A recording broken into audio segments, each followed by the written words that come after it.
Hello, children. I'm back again, and this episode is about building self-esteem. The children that I'm talking to, those of you that feel like you have a low self-esteem, low self-opinion of yourself because of something someone else has said about you or to you, please, I want you to know that you are a wonderful person. You are as great as you want to be. It is your choice. Do not let other people's negativism get into your head, okay? I want to tell you a little bit about, there are two women that I just totally admire in this world. I love them dearly and I learn about them. The first one is my grandmother, my father's mother, and the second one is Eleanor Roosevelt. I'm going to talk about Eleanor Roosevelt today and what she's done for me. When I looked into her history, she's had a very painful childhood, okay? Her mother died when she was 8 years old. Her father passed away when she was 11 years old. She was sent to live with a grandma, and at 14, she was put into a boarding school. So she didn't get much affection when she was growing up. Everybody in the family and in the social, when they would socialize together at dances and ballrooms and activities and things like that, they called her the ugly duckling of the family because they thought she wasn't pretty. And they considered her plain and homely. And they weren't ashamed to say this in front of her, all while she was growing up. This did a lot to her self-image of herself. She was a very smart girl, very bright, but because she didn't appear beautiful like some of the debutantes at the balls, where the rich went, because she wasn't an outward beauty, she was cast out as to being homely and ugly and plain. And this is back in the early 1900s. This gave her a very painful childhood. She ended up marrying Franklin D. Roosevelt, who became president of the United States 4 terms. He only completed 3, but he was chosen a 4th time. But he's not the one I want to talk about today. She's the one I want to talk about. So she gave him 6 children. One of the babies died in infancy, which was very painful for her. One of her younger brothers died, also very painful for her. And her husband contracted polio at the age of 39. So she was a dutiful wife, keeping the home running and everything. When he got elected as president, her duties were much greater. She had to organize things. And because he had polio, she went and did campaigns for him. She had to go to meetings and functions to speak on his behalf because he couldn't travel very much. So her duties were great. This brought her out of her shyness because she was very shy because of the things that was told to her as a child. But as she got out there and started talking to people, giving the messages that the president wanted the United States people to hear, she came out of herself. She became more of who she really was to begin with. She picked campaigns that she felt very strongly about. She got out in the world and saw the underprivileged people, white, black, Japanese, all of these. She saw the hunger during the Depression, and she went out and spoke on behalf of, she spoke against segregation and for integration. And the Ku Klux Klan at that time, now this is the early 1900s, at that time they set out a $25,000 reward for anybody that would kill Eleanor Roosevelt. Did that shut her up? No, it didn't. Did the FBI protect her? No, they didn't. They warned her that the Ku Klux Klan had set this out on her to have her killed. They informed her of it, but they didn't protect her. She did have a gun that she carried with her for her own protection.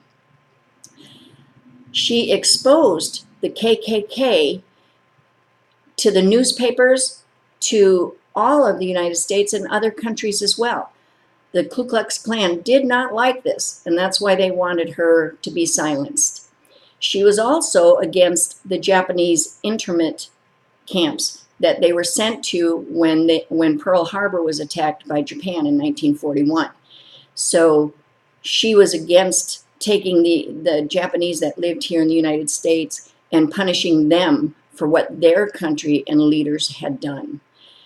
She openly exposed her husband because she wanted him to validate her on these issues, but he stayed silent. He agreed with her in privacy that these things are wrong, but he didn't want to lose the votes that he could get in the next campaign for the next term of presidency.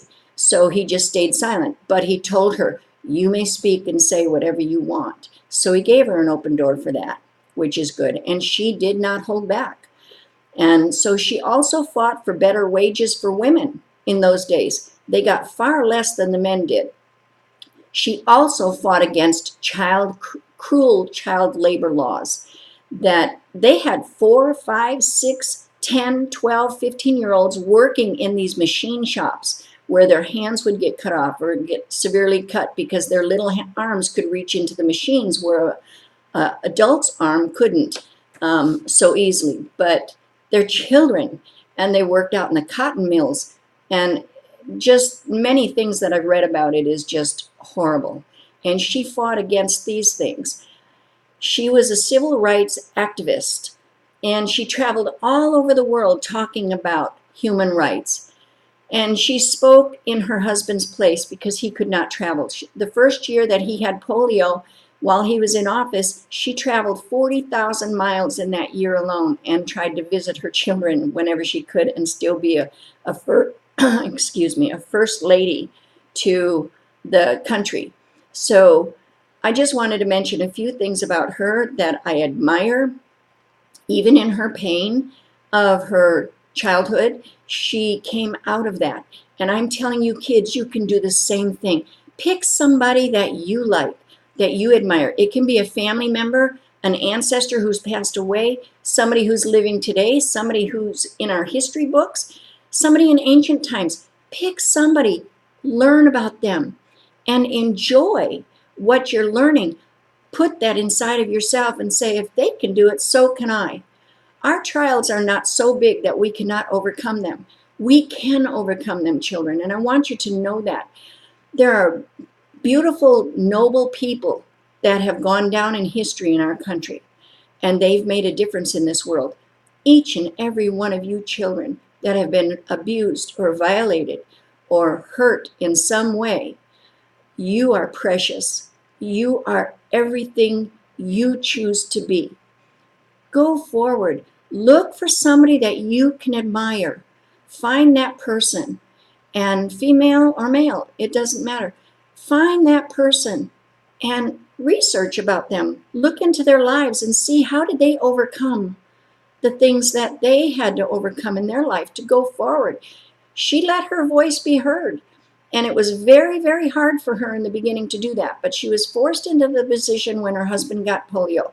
So it's a blessing in disguise that she was forced into it, because she became a great human activist and for many good causes. And she did make a difference in her lifetime. So this is what I wanted to share with you today. I love you, kids. I want you to know how important you are. Please don't let anybody beat you down with words, fists, or any other thing. Know how important you are. Each and every one of you are so valuable. Please know your self-worth. I want you to overcome the hardships that you have in your life, the pain that you're suffering by another person. Whatever it is, overcome it. Look to somebody that you can admire and look up to. She happens to be my choice. Who is your choice? Pick somebody and start today. Look and see, learn about that person. All right, you guys, I love you so much. Please go forward, be happy, and know your self-worth. Build your self-confidence. You're a great person already. Just bring it out more and do something to make a difference in this world. Okay, I will see you next time. This is Inspirational Grandma 8. Please like and subscribe, and I'll see you at my next episode. All right. Bye-bye.